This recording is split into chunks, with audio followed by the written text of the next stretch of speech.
Hi everyone, welcome back to my channel. ಇವತ್ತು ಸುವರ್ಣಗಡ್ಡೆಯಿಂದ use ಮಾಡಿಕೊಂಡು ಸುವರ್ಣಗಡ್ಡೆ 65 ಮಾಡೋದು ಹೇಗೆ ಅಂತ ತೋರಿಸ್ಕೊಡ್ತೀನಿ. ಮುಂಚೆಗೆ ಸುವರ್ಣಗಡ್ಡೆ ಸಿಪ್ಪೆ ಎಲ್ಲ ತೆಗೆದು ಇಟ್ಕೊಂಡು ಈ ಥರ ಕಟ್ ಮಾಡ್ಕೊಳ್ಳಿ. ಕೈಗೆ ಸ್ವಲ್ಪ ನೀವು ಎಣ್ಣೆ ಬೇಕಾದರೂ ಹಚ್ಕೊಳ್ಳಿ, ಇಲ್ಲಾಂದರೆ ಅದು ತುರಿಸುತ್ತೆ. ಈ ರೀತಿ ಚಿಕ್ಕ ಚಿಕ್ಕದಾಗಿ ಕಟ್ ಮಾಡ್ಕೊಳ್ಳಿ. ಇಲ್ಲ ನಿಮಗೆ ದೊಡ್ಡ ಪೀಸ್ ಏನಾದರೂ ಬೇಕು ಅಂತ ಅನಿಸಿದರೆ ನೀವು ದೊಡ್ಡದು ಕೂಡ ಮಾಡ್ಕೋಬಹುದು. ನಾನು ಸ್ವಲ್ಪ ಚಿಕ್ಕದಾಗೆ ಮಾಡ್ಕೊಳ್ತಾ ಇದ್ದೇನೆ. ಎಲ್ಲ ಸುವರ್ಣಗಡ್ಡೆನೂ ಕಟ್ ಮಾಡಿ ಆಗಿದೆ. ಕಟ್ ಮಾಡಿ ಇಟ್ಕೊಂಡಂತಹ ಸುವರ್ಣಗಡ್ಡೆನ ಒಂದು ಪಾತ್ರೆಗೆ ನಾನಿಲ್ಲಿ ಹಾಕ್ಕೊಳ್ತಾ ಇದ್ದೇನೆ. ಪಾತ್ರೆಗೆ ಹಾಕ್ಕೊಂಡು ನೀವು ಸ್ವಲ್ಪ ನೀರನ್ನು ಹಾಕ್ಕೊಳ್ಳಿ. ಏನು ಸುವರ್ಣಗಡ್ಡೆ ಇದೆ ಅದಷ್ಟು ಚೆನ್ನಾಗಿ ಮುಳುಗೋ ತನಕ ನೀರನ್ನು ನೀವು ಹಾಕ್ಕೊಳ್ಳಿ. ಹಾಗೆ ಅದಕ್ಕೆ ಸ್ವಲ್ಪ ಅರಿಶಿಣ ಪುಡಿಯನ್ನು ಹಾಕ್ಕೊಂಡು ಸ್ವಲ್ಪ ಹುಣಸೆ ಹಣ್ಣನ್ನು ಅದ್ರ ಜೊತೆ ಹಾಕಬೇಕು. ಹಾಗೆ ರುಚಿಗೆ ತಕ್ಕಷ್ಟು ಉಪ್ಪನ್ನು ನೀವು ಇದಕ್ಕೆ ಹಾಕ್ಕೊಳ್ಬೇಕು. ಇದನ್ನು ಬಾಯ್ಲ್ ಮಾಡೋದಕ್ಕೆ ಇಡಬೇಕು. ಇದು ಒಂದು 50% ಬೇಯಬೇಕು. ಅಲ್ಲಿ ತನಕ ನೀವು ಇದನ್ನು ಚೆನ್ನಾಗಿ ಬೇಯಿಸ್ಕೊಳ್ಳಿ. ಹುಣಸೆ ಹಣ್ಣು ಹಾಕೋದ್ರಿಂದ ಅದು ಬಾಯೆಲ್ಲ ತುರುಕಿ ಏನಾಗುತ್ತೆ ತಿಂದರೆ ಅದು ಆಗಲ್ಲ. ಸೊ ಅದರಿಂದ ಹುಣಸೆ ಹಣ್ಣು ಹಾಕಬೇಕು. ಇದು ಚೆನ್ನಾಗಿ ಬೆಂದಿದೆ. ಇವಾಗ ನೋಡಿ ಈ ರೀತಿ ಈಸಿಯಾಗಿ ಕಟ್ ಆಗ್ತಿದೆ, ಬಟ್ ಸ್ವಲ್ಪ ಹಾರ್ಡ್ ಇದೆ ಸ್ವಲ್ಪ. ಸೊ 50% ಇದು ಬಾಯ್ಲ್ ಆಗಿದೆ. ನಾನು ಇದನ್ನು ಈಗ ಸ್ಟ್ರೈನರ್ಗೆ ಹಾಕಿಬಿಟ್ಟು ನಾನು ಇದರ ನೀರನ್ನು ಸಪ್ರೇಟ್ ಮಾಡ್ತಾ ಇದ್ದೇನೆ. ಹಾಗೆ ಹುಣಸೆ ಹಣ್ಣೆಲ್ಲ ಇರುತ್ತಲ್ಲ ಅದನ್ನು ತೆಗೆದುಬಿಡಿ. ಆಮೇಲೆ ಇದು ಸ್ಟ್ರೈನ್ ಆದಮೇಲೆ ನಾವು ಮಸಾಲೆಗೆ ರೆಡಿ ಮಾಡ್ಕೊಳ್ಳೋಣ. ನೋಡಿ, ನಾನು ಇವಾಗ ಇದನ್ನು ಸ್ಟ್ರೈನ್ ಆಗೋಕ್ಕೆ ಇಟ್ಟಿದ್ದೀನಿ. ಮಸಾಲೆಗೆ ಶುಂಠಿ ಬೆಳ್ಳುಳ್ಳಿ ಪೇಸ್ಟನ್ನು ನಾನಿಲ್ಲಿ ಹಾಕ್ಕೊಳ್ತಾ ಇದ್ದೇನೆ. ಜೊತೆಗೆ ಮೆಣಸಿನ ಪುಡಿಯನ್ನು ನಾನು ಇದಕ್ಕೆ ಹಾಕ್ಕೊಂಡು, ಹಾಗೆ 65 ಮಸಾಲೆ ಯಾವುದಿರುತ್ತೋ ನಿಮ್ಮ ಹತ್ರ ಅದನ್ನು ನೀವು ಹಾಕ್ಕೊಳ್ಬಹುದು. ನಾನಿಲ್ಲಿ ಸ್ವಲ್ಪ ಜಾಸ್ತಿ ಹಾಕ್ಕೊಳ್ತಾ ಇದ್ದೇನೆ. ಹಾಗೆ ಇವಾಗ ಸ್ವಲ್ಪ ನಾನಿಲ್ಲಿ ರೈಸ್ ಫ್ಲೋರನ್ನು ನಾನು ಹಾಕ್ಕೊಳ್ತಾ ಇದ್ದೇನೆ. ರೈಸ್ ಫ್ಲೋರ್ 1 ಚಮಚ ಹಾಕಿದರೆ ಕಾರ್ನ್ಫ್ಲೋರ್ ಹಿಟ್ಟು ಬಂದು ನಾನಿಲ್ಲಿ 2-3 ಚಮಚವನ್ನು ಹಾಕ್ಕೊಳ್ತಾ ಇದ್ದೇನೆ. ಹಾಗೆ ಇದಕ್ಕೆ ಎಷ್ಟು ಉಪ್ಪು ಬೇಕೋ ಅಷ್ಟು ಉಪ್ಪನ್ನು ನಾನಿಲ್ಲಿ ಹಾಕ್ಕೊಳ್ತಾ ಇದ್ದೀನಿ. ಉಪ್ಪನ್ನು ಸ್ವಲ್ಪ ನೋಡಿಕೊಂಡೇ ಹಾಕಿ. ಹಾಗೆ ಸ್ವಲ್ಪ ನಾನಿಲ್ಲಿ ವಿನೆಗರನ್ನು ಹಾಕ್ತಾ ಇದ್ದೇನೆ. ಹಾಗೆ ಸ್ವಲ್ಪ ಸೋಯಾ ಸಾಸನ್ನು ಹಾಕ್ತಾ ಇದ್ದೇನೆ. ನಿಮ್ಮ ಹತ್ರ ವಿನೆಗರ್ ಏನಾದರೂ ಇಲ್ಲ ಅಂದರೆ ನೀವು ಲಿಂಬೆ ಹಣ್ಣಿನ ರಸವನ್ನು ಹಾಕ್ಕೊಳ್ಬೋದು. ಹಾಗೆ ಸ್ವಲ್ಪನೇ ನೀರನ್ನು ಹಾಕಿಬಿಟ್ಟು ನಾನು ಇದನ್ನು ಚೆನ್ನಾಗಿ ಮಿಕ್ಸ್ ಮಾಡ್ಕೊಳ್ತಾ ಇದ್ದೇನೆ. ನೀವು ಉಪ್ಪು ಹಾಕುವಾಗ ಸ್ವಲ್ಪ ನೋಡಿಕೊಂಡು ಉಪ್ಪು ಹಾಕಿ. ಆಲ್ರೆಡಿ ನಾವು ಇಲ್ಲಿ ಸುವರ್ಣಗಡ್ಡೆ ಬೇಯಿಸಬೇಕಾದ್ರೂ ಸಹ ಉಪ್ಪನ್ನು ಹಾಕಿದ್ದೇವೆ.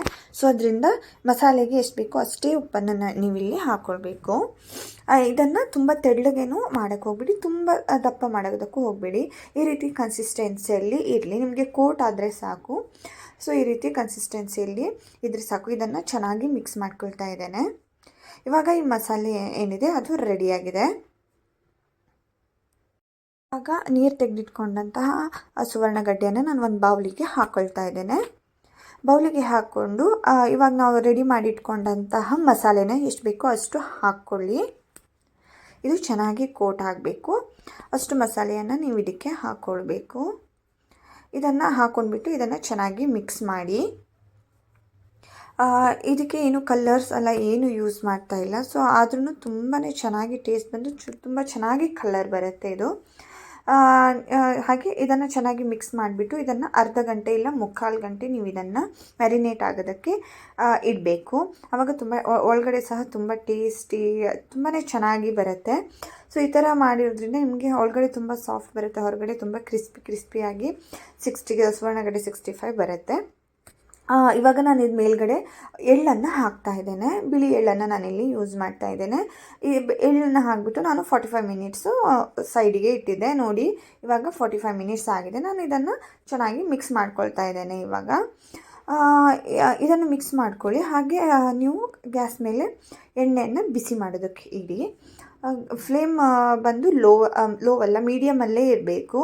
ಇದನ್ನು ಬಿಡುವಾಗ ತುಂಬ ಹೈ ಇಟ್ಕೋಬೇಡಿ. ಇದು ಆಲ್ರೆಡಿ ಬೆಂದಿದೆ. ನಿಮಗೆ ಹೊರಗಡೆ ಏನು ಮಸಾಲೆ ಇದೆ ಅದು ಇವಾಗ ಬೇಯಬೇಕು. ಹಾಗೆ ಏನು ಒಳಗಡೆ ಇನ್ನು ಸ್ವಲ್ಪ ಬೇಯೋದಿತ್ತು ಅದು ಬೆಂದರೆ ಆಯಿತು. ನಾನು ಎಣ್ಣೆ ಬಿಸಿಯಾಗಿದೆ. ನಾನು ಇವಾಗ ಒಂದೊಂದೇ ಆಗಿ ಬಿಡ್ತಾ ಇದ್ದೇನೆ. ನಿಧಾನಕ್ಕೆ ಒಂದೊಂದೇ ಬಿಡಿ. ಅದು ಬಬಲ್ಸ್ ತುಂಬ ಮೇಲ್ಗಡೆ ಬಂದುಬಿಡುತ್ತೆ. ತುಂಬ ಒಂದೇ ಸಲ ಜಾಸ್ತಿ ಹಾಕೋದಕ್ಕೆ ಹೋದರೆ ಎಣ್ಣೆ ಹೊರಗಡೆ ಬಂದು ಚೆಲ್ಬಿಡುತ್ತೆ. ಸೊ ನೋಡಿಕೊಂಡು ನಿಧಾನಕ್ಕೆ ಸುವರ್ಣಗಡ್ಡೆ ಪೀಸಸನ್ನು ನೀವು ಬಿಡಿ. ಹಾಗೆ ಇದನ್ನು ಬಿಟ್ಟ ಮೇಲೆ ಒಂದು 2 ನಿಮಿಷ ಇದನ್ನು ಮುಟ್ಟಕ್ಕೆ ಹೋಗಬೇಡಿ. ಫ್ಲೇಮ್ ಬಂದು ಇವಾಗ ಬೇಕಾದರೆ ಸ್ವಲ್ಪ ಲೋ ಮಾಡ್ಕೊಳ್ಳಿ. ಫ್ಲೇಮ್ ಲೋವಲ್ಲೇ ಇದು 2-3 ನಿಮಿಷ ಇದು ಬೇಯಬೇಕು. ಆಮೇಲೆ ನೀವು ಇದನ್ನು ತಿರುಚಿ ಹಾಕಬೇಕು. ಇದು ಲಾಸ್ಟಿಗೆ ಬೇಯ್ತಾ ಇರಬೇಕಾದ್ರೆ ನೀವು ಸ್ವಲ್ಪ ಕರಿಬೇವು ಸೊಪ್ಪನ್ನು ಸಹ ಹಾಕಬಹುದು. ನೋಡಿ, ಇವಾಗ ಬಬಲ್ಸ್ ಎಲ್ಲ ಸ್ವಲ್ಪ ಕಮ್ಮಿ ಆಗ್ತಾ ಇದೆ. ನೀವು ಹಾಕಿದ ತಕ್ಷಣವೇ ಏನಾದರೂ ಸೌಟ್ ಹಾಕಿಬಿಟ್ರೆ ಆ ಮಸಾಲೆ ಎಲ್ಲ ಬೇರೆ ಆಗಿಬಿಡುತ್ತೆ, ಸುವರ್ಣಗಡ್ಡೆ ಬೇರೆ ಆಗುತ್ತೆ. ಸೊ ಅದರಿಂದ ಅದು 2-3 ನಿಮಿಷ ಅದು ಹಾಗೆ ಬೇಯಬೇಕು. ನೋಡಿ, ಇದು ಒಂದಕ್ಕೊಂದು ಇವಾಗ ತಾಕೊಂಡಿದೆ.